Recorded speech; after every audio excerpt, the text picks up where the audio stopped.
L'Union européenne a les yeux fixés sur l'Assemblée nationale française. Le gouvernement de coalition du Premier ministre Michel Barnier vit vraisemblablement ces dernières heures. En cause, le budget. Michel Barnier propose un effort important pour réduire le déficit public évalué cette année à 6,1% pour le ramener à 5% en 2025. Si on veut parler en fait de crise budgétaire, la France n'est pas dans une situation de véritable crise budgétaire sur le plan de la soutenabilité de la dette.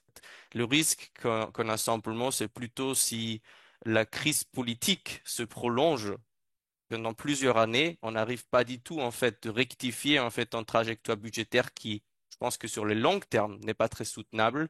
Là, lentement, on va aller dans un territoire où ça pourrait devenir problématique pour la soutenabilité de la dette de la France.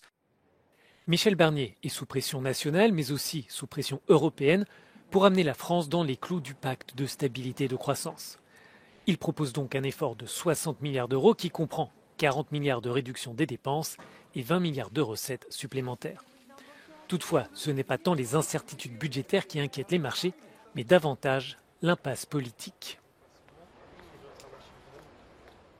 Si le gouvernement Barnier tombe, on ne sait pas si M. Macron va maintenir Barnier quelque temps, s'il va mettre un autre Premier ministre, s'il va finir par démissionner, qu'il y a quand même pas mal de monde qui l'appelle à la démission en France en 2025, ça veut dire élection présidentielle, réélection législative, probablement derrière à l'été.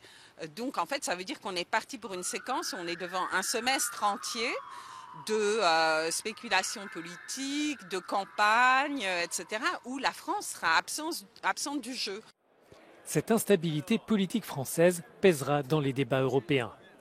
La voix de Paris risque d'être fragilisée alors que les nouvelles équipes institutionnelles de l'Union, en place depuis quelques jours à peine, souhaitent avancer rapidement sur les défis géopolitiques, industriels et climatiques auxquels les 27 font face.